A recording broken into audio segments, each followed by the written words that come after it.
Aizen's 10 Espada, the 10 strongest Arrancar in his army, are the most iconic and popular villains in Bleach. And for good reason. Their character designs are wonderful, their abilities memorable and distinct, and yeah, they have some pretty good fights too.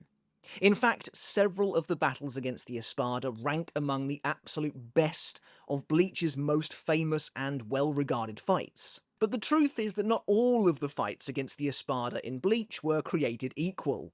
After all, 10 villains is quite a lot, and it's only natural that some would be treated a little better than others. Some Espada get more fights than others, some get stronger fights than others, and some Espada are lucky enough to get both, while others simply don't get either. And so in today's video I've collated what I believe to be every single Espada fight in Bleach. Essentially every fight where an Espada is the enemy in question. They are the target opponent to defeat. So there's nothing from, say, the Thousand Year Blood War arc in here, for example, and we're going to rank them from worst to best. And we're not including any one-shot showdowns here either. No Chad versus Neutra, no Grimjo versus Lupi, for example. They need to be an actual two-sided fight. Now there's about 24 fights here, so strap in, grab yourselves a drink, and let's get started. As always, this is just my subjective list, it's just my opinion, and I always go into these trying to tackle them from a holistic perspective, looking at everything the fights have to offer, from storytelling to art to impactful moments, character development, and yes, the pure fun and spectacle. Also, this is a manga-only list, so none of the anime filler fights are in here like, say, Uryu vs Yami. They're not going to feature in this video today. Of course, make sure to let me know your favourite battles from the Espada down in the comments below, and of course, let me know if you think I'm off base with any of my picks and placements. And of course, before we get started, if you enjoyed this video today and you want to see more just like it, consider supporting the channel over on Patreon. There's a link to the Patreon down in the description below, and you, like everyone on the screen right now, can take your support for the channel another step further in a way that is genuinely meaningful and that does really help me out a lot, so thank you all so very much. Alright, in last place, the worst of all the Espada fights in Bleach is Toshiro Hitsugaya, Hiyori Sarugaki, and Lisa Yaromaru versus Tia Harabel, the third Espada, which takes place from chapter 367 to 375. Except, really, it doesn't. This fight barely scrapes together a few pages worth of screen time before Harabel is unceremoniously cut down by none other than Aizen himself, robbing her of a truly great battle. And it's a shame too, as it would have been interesting to see Hitsugaya teaming up with these two Vizard, neither of which we've ever really seen much from, and witnessing all three of them activating their Shikai at once was pretty cool.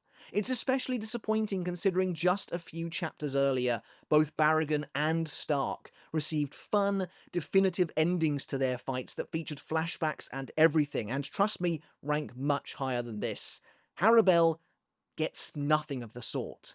Moving on, we have Toshiro Hitsugaya, Rangiku Matsumoto, Ikaku Madarame, and Yumichika Ayasagawa versus Lupi and Tenor, the new 6th Espada after Grimjo's demotion, which takes place from chapter 231 to chapter 236. This fight has always kind of bothered me because of how useless the majority of the Shinigami are here. Hitsugaya goes down immediately, because of course he does, taken out in his bankai by Lupi's Resurrection, before Lupi proceeds to dominate the other three with his 8 tentacles. The fight admittedly doesn't get much time to shine, but it's a shame that we just don't see Rangiku, Ikaku, or Yumichika even attempt to fight the Espada. Instead, they're all just snatched up immediately and have to be rescued. Look, Hitsugaya using Senen Hyoro to entomb Lupi is pretty cool, but this is ultimately just a fairly lame fight on all accounts. Lupi's Trepadora is plain and boring, and Hitsugaya's Bankai has frankly never looked more neutered than it did here initially. Taking place from chapter 287 to chapter 290, Ichigo Kurosaki vs Neutra Gilga was never intended to be a true fight, so to speak. Neutra seizes his opportunity and pounces on a heavily injured Ichigo in the wake of his battle against Grimjo in order to secure an easy win. But Ichigo puts up at least a bit of a fight in his efforts to protect Orihime and Nell from the Espada menace. While this fight does have some cool moments, such as Neutra demonstrating his incredible hierro by simply catching Ichigo's blade, or Ichigo managing to surprise Neutra even in such a bedraggled state, it really is just a setup for Nell's transformation, as Ichigo's near death pushes her to return to her adult form. Next up in 21st place, yes, it's another battle involving Toshiro Hitsugaya. This time Toshiro Hitsugaya versus Tyr Harabel. Taking place between chapter 329 and chapter 359, technically this is Hitsugaya's biggest fight of the arc, and that's saying something considering the absurd number of fights that he actually gets in the Arrancar arc. But sadly, while this is the best portion of the battle against Harabel, it is still enormously flawed. Things start out slow, but promising, as Harabel pushes the captain to use bankai in a pretty cool sequence. But once Harabel releases her Resurrection Tiburon, which gives her water-based abilities, the fight slows to a crawl, as they trade pointless blows back and forth, getting absolutely nowhere. They admit as much, until Hitsugaya just takes the Espada down with remarkable ease, all while being forced to share precious chapter time with another, frankly, much more interesting fight. The characters themselves have no real chemistry, and they spend the fight awkwardly reciting lectures to one another before it just ends. Again, there are some iconic moments to be sure. Hitsugaya's Hyoten Hyakaso is one of the series' most beautiful abilities, but it's all in service of little to no substance at all. Taking place from chapter 192 to chapter 194, the very first battle against an Espada in the entire series is Ichigo Kurosaki, Orihime Inoue, Yoroichi Shihoin, and Kisuke Urahara versus Yami Largo and Ulquiorra Cypher in Karakura Town. As an introductory skirmish, this fight is messy by design. Yami takes out characters one after the other, nearly killing Chad and seriously injuring Orihime, which is kinda crazy to look back on, before Ichigo turns the tables using his bankai, giving us the epic and iconic moment where he stops Yami's fist with just his blade, before cleanly slicing off the Espada's arm. After White intervenes, Ichigo is almost battered to death, before being rescued himself by the timely arrival of Kisuke and Yoroichi. Getting to see Yoroichi in action again was fantastic as she demolishes Yami just with her Hakuda skills. However, my favourite moment of the fight comes right at the end, in what feels like a fantastically done tease, when Ulquiorra at last reveals a taste of his own power, saving Yami by deflecting a blast from Kisuke's Benihime. It's formulaic, sure, but it is a great opener, and it successfully teases the upcoming fights to come. Before we continue, if you haven't yet hit subscribe, consider doing so today to try and help us reach our goal of 300,000 subs by the end of the year. It's only going to be possible with your help. It's quick, it's easy, and it's free for you to do. You just got to hit that button down there. Please consider doing so if you haven't done already. If you're new to the channel, you want to see more videos just like this, that's the best way to do so. And if you're not new to the channel, if you're just one of the over 50% of my viewers who hasn't hit subscribe, please consider doing so today. Alright, next up with number 19, we have Renji Abarai and Uryu Ishida versus the 8th Espada, Xyloporo Grands. And with the fight running from chapter 264 all the way to chapter 297, I just have to ask, why is this fight so damn long? And you can really feel it too. This battle moves like molasses, as both Renji and Uryu try everything they can to overcome the scientist Espada. Don't get me wrong, I like all of these characters, and it's pretty obvious reading this that Kubo had a great time with Xyloporo, who I believe he's gone on record before as saying is his favourite of the Espada, but man, this can get pretty rough, especially on repeat reads. Unlike other Espada fights that are spread out across a number of volumes, it actually feels like this one is and takes up the focus. Even if we do spend some time away from it, it is constantly hanging over our heads. To put matters into perspective, Renji and Uryu vs Xyloporo runs concurrent to Rukia vs Aroniero and Ichigo vs Grimjo round 3 and outlasts them both. It's cool seeing Renji and Uryu team up, eventually forcing Xyloporo to release his Resurrection for Nicarus, but then we just repeat the cycle again. The two of them can do absolutely nothing before his multitude of abilities. Like certain other scientists in the series, Xyloporo has an answer for basically everything they can do, and so round and round we go. Earlier I bemoaned that Hitsugaya vs Loopy was a pretty disappointing showcase all round, but thankfully there is a better, more interesting fight taking place at the same time. Running from chapter 234 to chapter 236, Kisuke Urahara vs Yami Largo is our 18th place pick, and we get to watch the humble shopkeeper do his thing in fantastic fashion. As Yami attempts to flatten Kisuke with Bala Blasts, Kisuke demonstrates his iconic portable Gigai, as well as runs circles around the Espada with the incredible power of his Benihime. The worst thing about this fight, in my opinion, is simply that there was never any follow-up.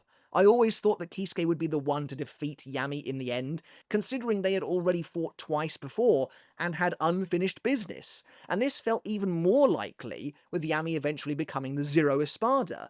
But alas, it never happened. Perhaps the most novel of all the Espada fights, the 6th Espada Grimjo Jaeger Jaquez versus the 4th Espada Ulquiorra Cypher was incredibly exciting back in the day. It almost seemed inevitable.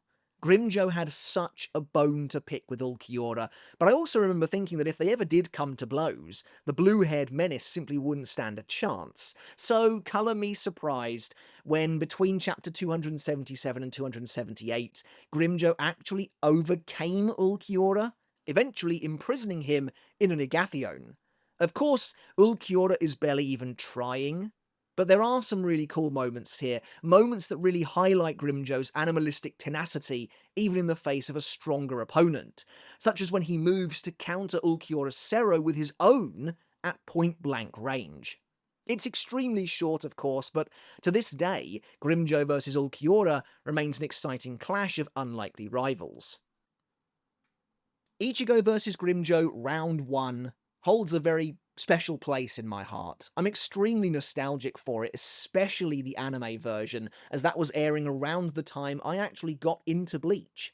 Ichigo's first showdown with the 6th Espada, taking place from chapter 204 to 212, is a pretty brutal, one-sided affair. Even in his bankai, Ichigo is completely powerless before Grimjo, with his once incredible speed no longer enough, and his strength unable to break the Urankar's iron skin, until he surprises Grimjo with a powerful Getsuga Tensho that scars his enemy permanently. Grimjo's introduction works because Kubo allowed him to cut loose a little, all while keeping up the mystique of the Espada as these seemingly terrifying all-powerful warriors. They were still scary here. Even though Grimjo's Fraction had been obliterated, a portent of battles to come, the 6th Espada still made a real impression. Plus, I will never forget the absolutely comical length of time the anime added to Ichigo getting punched in the face to pad it out. Alright, moving into the top 15. And up next we have another Battle of the Espadas. This time, the fight between the former 3rd Espada, Neliel to Olschwank, and the 5th Espada, Neutra, which lasts from chapter 290 to 296. Of all the Espada, Nel and Neutra have by far one of the deepest, most intricate and interesting relationships. Their dynamic was fascinating to watch. Neutra's endless inferiority, which helped spur a reckless and violent crusade against Nel, culminating in her exile from Las Noches, and then her return here in the present day, where after transforming into an adult and even using her Resurrection, Nel is able to fight back against the force that once ruined her life, quite literally even launching Neutra's own Cero back at him. Unfortunately, though, times have changed, and despite their apparent ranks, Nel's chances of victory are called into question, as the 5th Espada Neutra now represents a newer, stronger generation, and a world that's long since moved on. Next up, we have another of the first phase battles of the fake Karakura Town arc, Kyoraku Shunsui and Jushiro Ukitake vs Coyote Stark.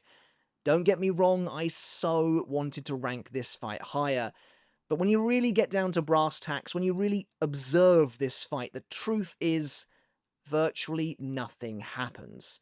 I hate to say it, but this is a very lethargic battle, which perhaps makes sense given the characters and personalities at play here. Considering how much ground is covered, with the fight running from chapter 329 to chapter 364, it's kind of crazy how little actually takes place. Kyoraku and Stark spend a bit of time bantering back and forth before Stark releases his Resurrection Los Lobos, after Harabel and Barragan are seemingly defeated by their opponents. Once he does, things do pick up a bit. We get to see his mastery of Sero, including Sero Metroletta, before Ukitake intervenes and reveals his Shikai. Almost immediately afterwards, though, Wonder Weiss arrives and interrupts the fight, before both Kyoraku and Ukitake are taken out by surprise backstabs. This is another classic case of there being a lot of build-up to a solid fight that ends way too soon. The actual fight between these characters lasts maybe 2 chapters total, which is absurd, and I just wish Kubo had been able to do a little more here. It really feels like Stark gets the short end of the stick in this first half of the battle compared to his 2 counterparts, though that sentiment will shift when we get to the second half.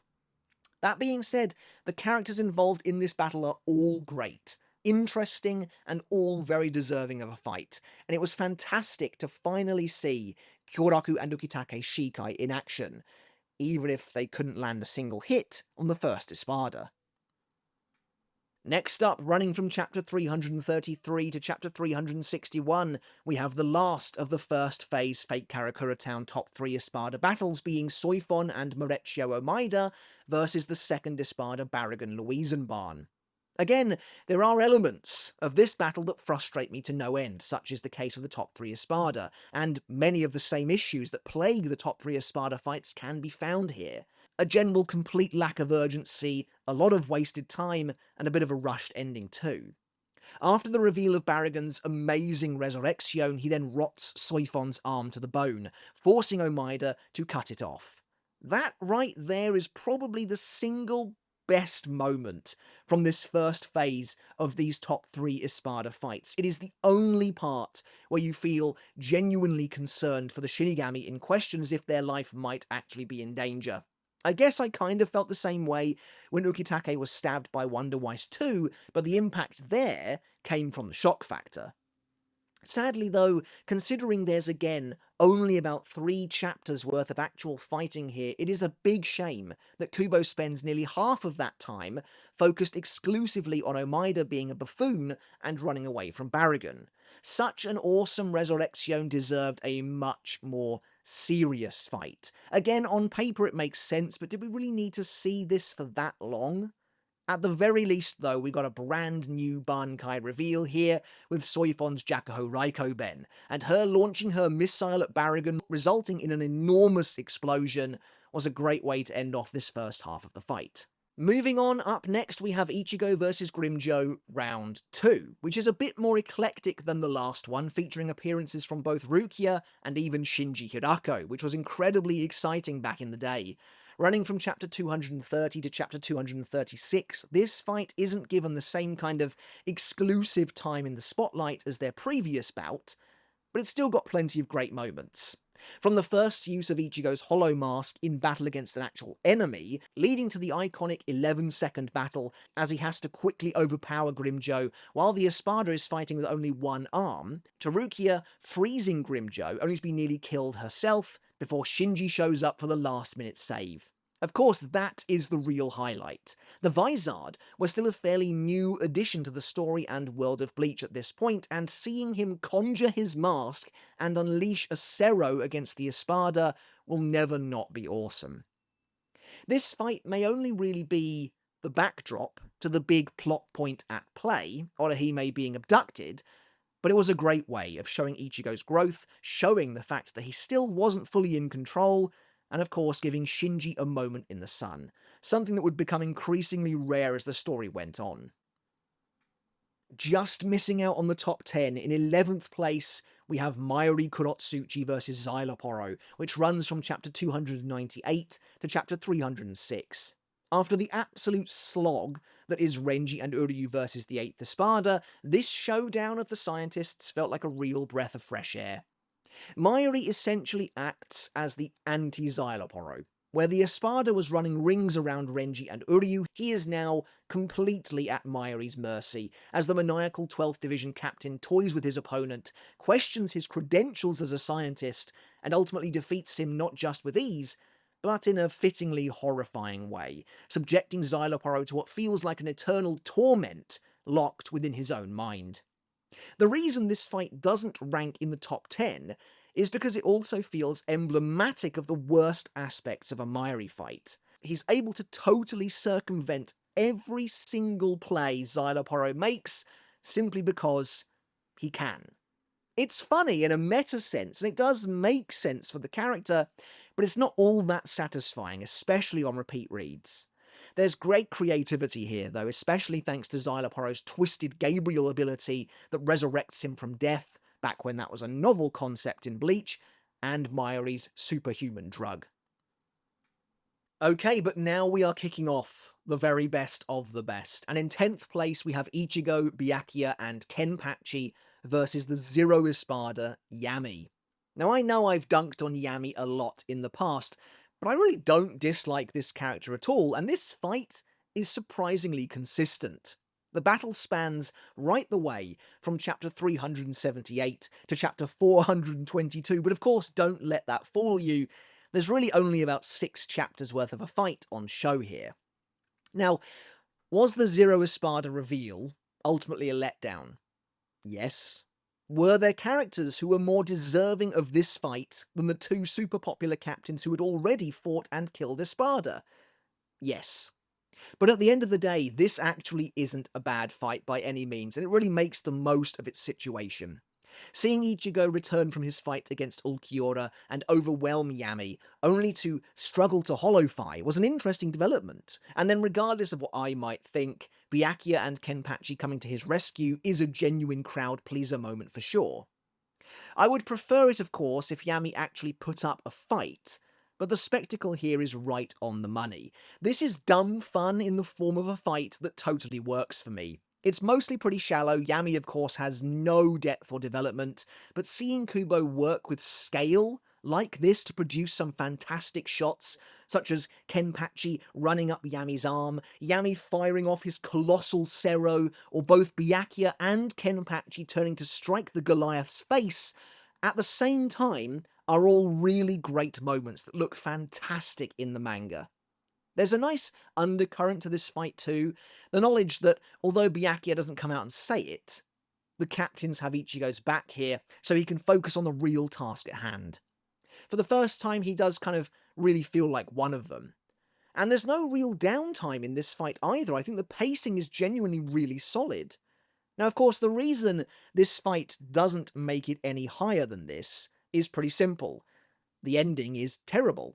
Yami transforms into a totally new form, one that in my opinion looks much better than his previous form, and then the ending of the fight just plays out entirely off-screen. It's a total disappointment, when frankly I'd have rather Kubo just spent an extra 1 or 2 chapters just wrapping it up for good right in front of us, but it wasn't to be. In 9th place we have the Vizard duo Aikawa Love and Rojuro Rose Otoribashi vs Stark, that spans from chapter 367 to chapter 373. This is a very short fight, in reality only taking a couple of chapters, but I absolutely love the variety of interesting and creative abilities on display here. It's conceptually very similar to Kyoraku and Ukitake vs Stark, but with a couple of key differences. For starters, Stark is actually trying at this point in the battle, or at least he gets there eventually, after briefly mourning the realization that Aizen doesn't care about any of them. But once Lilinet gives him a pep talk and he unleashes the true power of the Primera Espada in the form of his Wolf Warhead army, well, I've got to tell you, now we are really talking. Watching Love and Rose reveal and wield their Shikai against the onslaught of wolves is exactly what I wanted from this fight, and how I wish it had been throughout to some degree. It's a crime that the first Espada only actually gives it his all for a couple of chapters at best. But again, it is what it is. Still, though, the creativity on display here is wonderful. Love swinging his gigantic spiked cudgel while Rose unleashes a musical golden whip. The two of them taking on these exploding wolves is a sight to behold. It loses a few points for me because, well, truth be told, for as much as I personally do like Rose, we don't really care about these characters, especially not at this point in the story, and I'd have much rather seen something of this caliber with the aforementioned Kyoraku and Ukitake at the helm instead. And then there's the fact that it's just so disappointingly short, but by this point it did kind of feel like Kubo was really desperate to be rid of the Espada. Still, this is a great little fight, and a tantalizing glimpse into what could have been had Stark actually cared. Alright, this one might be controversial. Dare I say it's time for my hot take, though I'm not sure how people actually feel about this fight these days. In 8th place, running from chapter 298 to chapter 302, Byakuya Kuchiki vs Zamari LaRue, the 7th Espada, is a fight that has grown on me enormously over the years.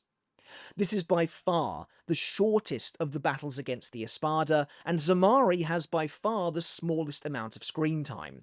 Back in the day, he was considered a bit of a laughingstock, a huge disappointment, not just because of how easily he was killed, but also the design of his resurrection, Brujeria, which was considered a rare miss for Kubo. But I've always liked this fight to some degree, and I like it even more these days, as I love Byakuya, and this fight was really the start of him getting the creepy psychological enemies, which again is a trend I've always really enjoyed. The atmosphere is great here, the vibe is so sinister and I really love it. Zamari is an eerie dude, but his base design is fantastic. Sure, there isn't really any depth to him, and there's definitely a weird disconnect going on here, not just between how he looks in his two forms, but how he fights between his base and release form too, but it's not a huge deal. I like that Zamari is capable of wounding Byakuya, and even eventually escalates the situation to the point where it seems like the captain might be cornered, only for Byakuya to completely dominate the fight with his bankai. There's an underlying anger in this battle, which I really appreciate. Not just from Byakuya, who's barely holding it back, but from Zamari too, the two of them presenting a calm, arrogant demeanour, another theme of this fight, while underneath a rage bubbles, but for completely different reasons. While this is a short fight, these days I can't help but think the pacing is actually spot on. There is no fat on this battle whatsoever, and of course the ending is one of the best of all the Espada fights. When you look at the quality of some of the future fights to come, for example, Byakuya vs Pepe, which so clearly feels like an homage to this fight, it's easy, I think, to appreciate the overall high standard of a fight like this, which in my opinion just works from start to finish. However, in 7th place, he's back for the 3rd time now. It's the final showdown between Kyoraku and Stark, which runs from chapter 373 to chapter 375, so it's brutally short, acting mostly as an epilogue to Stark's entire slate of battles so far.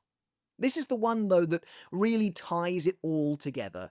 Kyoraku finally returns and at last unleashes the full force of his Shikai Katen Kyokotsu, revealing what its actual ability is after much anticipation. And Kubo doesn't disappoint. Katen Kyokotsu is one of the most creative, interesting and deadly weapons in Bleach, turning children's games into reality. Kyoraku uses these powers to mostly overwhelm the first Espada, though I think it's easy to miss that Stark does put up a strong final fight here, the two of them struggling almost endlessly against one another in a straight-up sword fight, until Kyoraku pulls off a really cool and extremely dangerous, desperate move to secure the win. Ultimately, this is just a case of Kyoraku simply wanting it more. But at the same time we get a much needed insight into Stark's characterization too, including a great, albeit brief flashback. Look, what would have made this perfect to me would have been if we had somehow been able to combine the flash, spectacle and power of Love and Rose versus Stark with the introspection and finality of this showdown too. When you see just how hard Stark's fight goes for the last 3 chapters, it's not hard to be annoyed at how much of a waste that first half does kind of feel, but at least we got this. Just missing out on the top 5, we have one of the most iconic and unforgettable showdowns in all of Bleach. Ichigo vs Ulquiorra, Round 1. Spanning chapter 269 to chapter 272, the coming together of Ichigo and Ulquiorra had long been anticipated by this point. Kubo had positioned Ulquiorra really as the main villain of this entire arc, and so a battle between him and Ichigo was inevitable. And when that time finally came, well, it was surprising to say the least. This isn't so much a proper fight as it is a brief back and forth, and after all his training, after acquiring a new power, Ichigo seemingly overwhelms Ulquiorra, attempting to take down the Espada as quickly as possible in order to move on. However, not only does Ulquiorra survive Ichigo's strongest attack, but he's also basically unharmed to boot in a great reveal. The Espada then goes on the offensive and terrorizes the main character, overpowering him in a matter of seconds. With Ichigo beaten, Ulquiorra reveals the grim truth in another big surprise. He's only the fourth Espada. Finally, Ulquiorra rams his hand through Ichigo's chest, ending our hero's journey in total defeat. It was a crazy upset at the time, and a point of no return for the character. Ichigo had been soundly defeated and even nearly killed. He'd hit a brick wall, one that it seemed there was no way for him to overcome. In a cold and calculating fashion, Ulquiorra proved that he had been worth the wait, that he meant business, and that he was one of the few Arrancar who could actually get the job done. I can't tell you how many times I rewatched this scene in the anime as a kid. Hollowed was the perfect track for Ichigo as he reveals his new power and charges Ulquiorra, but the tonal shift as the Espada reveals the extent of his non-injuries is not only perfect, but it made me a huge Ulquiorra fan from there on out. But with that, we finally reached the top 5. These are the 5 best Espada fights in all of Bleach. Any guesses as to the number 1 spot? Well, we're not there just yet. In 5th place, running from chapter 367 to chapter 371, we have the last of the top 3 Espada battles, Soifon and Hachigen Ushoda versus Baragon. Look, I'm just as surprised as you to see this fight ranked so highly, but actually this is another fight that I've only grown to appreciate more and more as time has gone on. Introducing Hachi was the perfect play here, the ultimate rogue element, to not only take the fight down a new path, but make it so much more interesting. As soon as the Vizard arrived in the fake Karakura town, the community collectively decided that Hachi was going to face Baragon, because of course he would, right? Kido is surely the answer to Respirar. Well, Kubo called our bluff. Hachi does indeed help fight Baragon, but at least on the surface, Kido appears to be useless. Respirar can age even Hachi's spells. This is how you subvert expectations, because at that point, the reader is simply left wondering, well, how on earth are they going to win? And what follows is a fantastic team-up between Hachi and Soifon, resulting in a truly cinematic sequence where Hachi imprisons the second Espada with his magic, allowing Soifon to shoot Baragon at point-blank range with her bankai. It's great stuff, and then having Baragon survive, only to go on a rampage that results in Hachi killing the King of Wako Mundo with his own power, was again brilliant.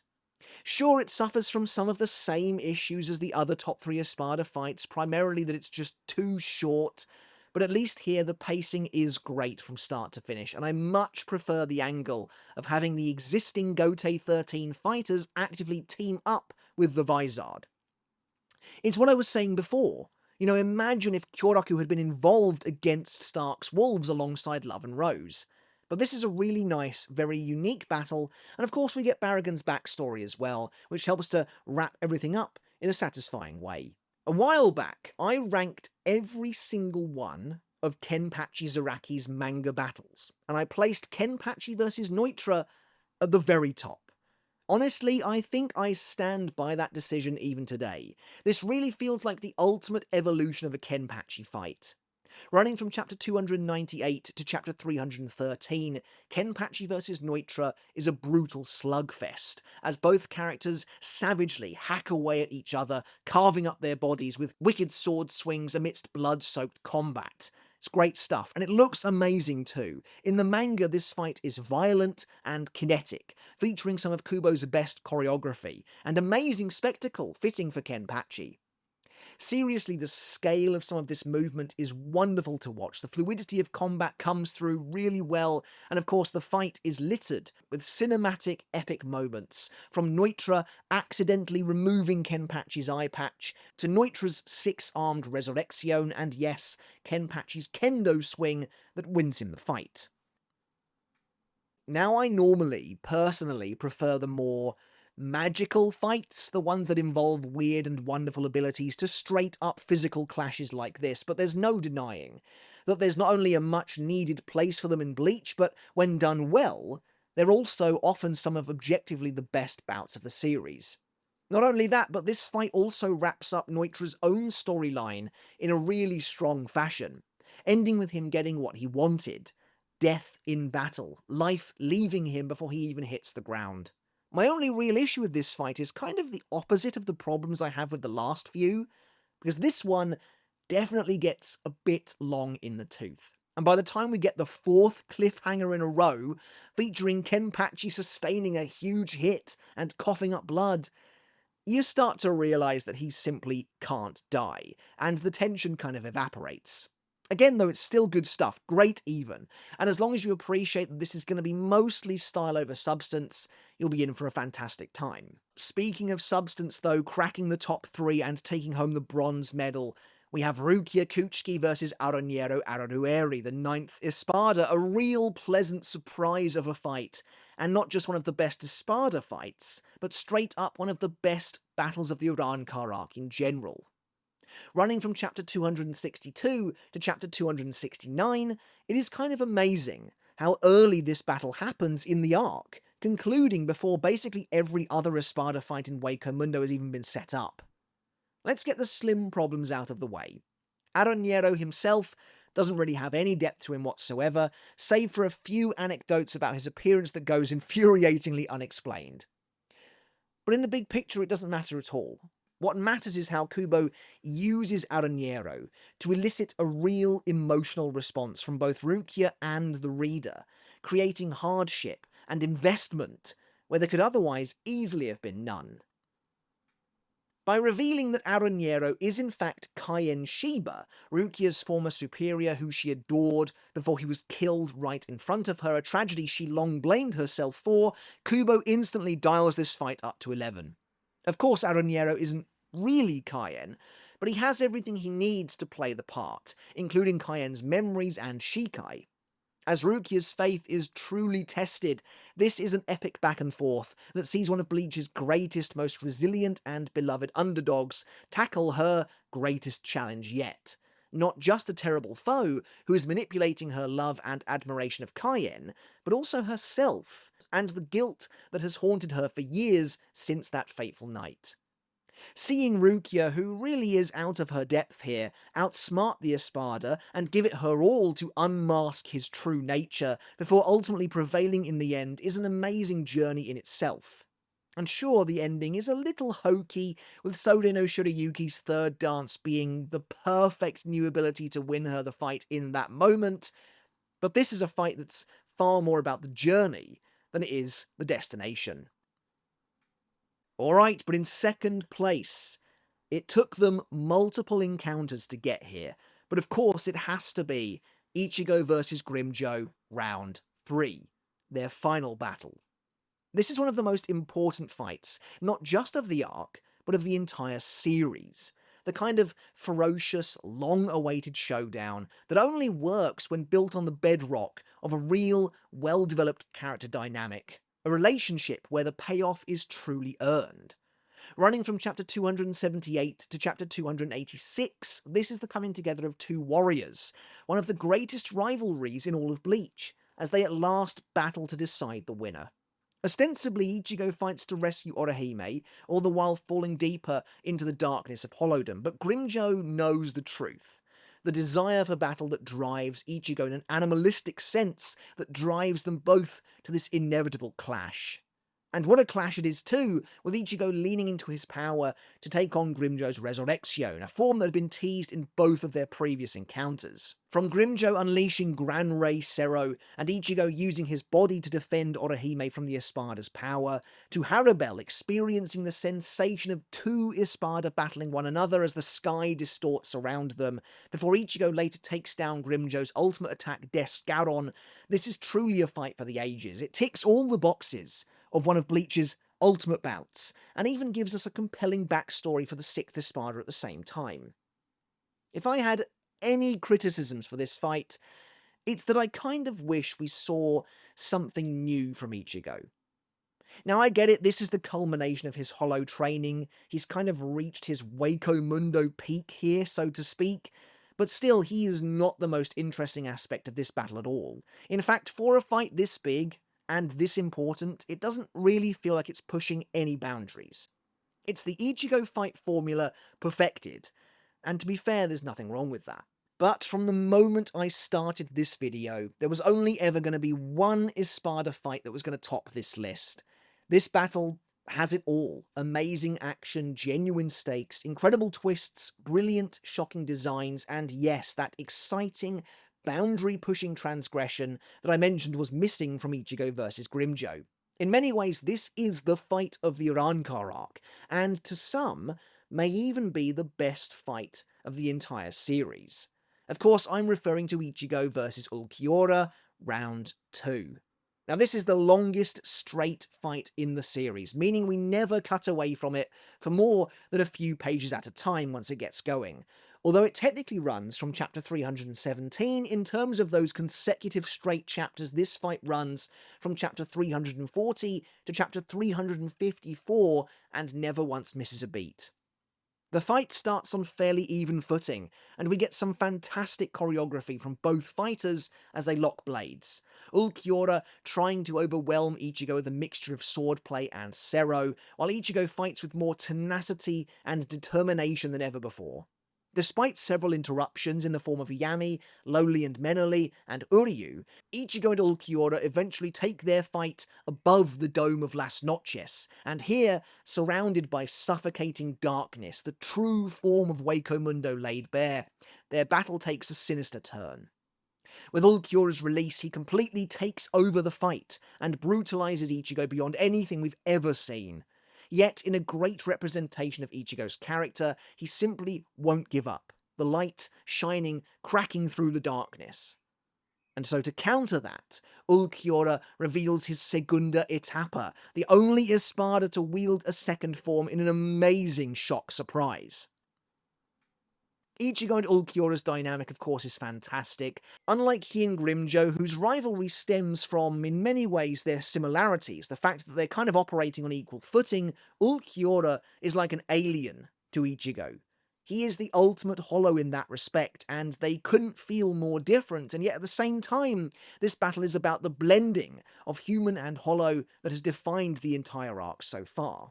The imagery here is wonderful, from Ulquiorra appearing to be both angel and devil, the pitch-black void of Waco Mundo being the perfect backdrop for the series' darkest fight ever, as Ichigo's humanity is both literally and figuratively on the line, swallowed up by the hollows. As Ulquiorra actually kills Ichigo, delivering the finishing blow before Orihime's eyes, in a magnificent twist, another one, and a reveal that pays off a single line from almost 150 chapters prior, Zangetsu takes over Ichigo's body, turning the battle into a duel of demons amidst the darkness, until eventually Ulquiorra is beaten. But Kubo pushes this scenario as far as it can realistically go.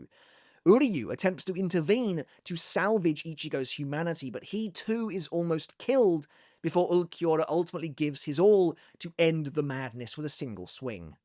And as Ulquiorra fades into the wind, the curtain falls on the best Espada battle in the series by a mile, to be totally honest. A fight that realistically nothing to follow in the Fate Karakura Town arc had any hope of matching.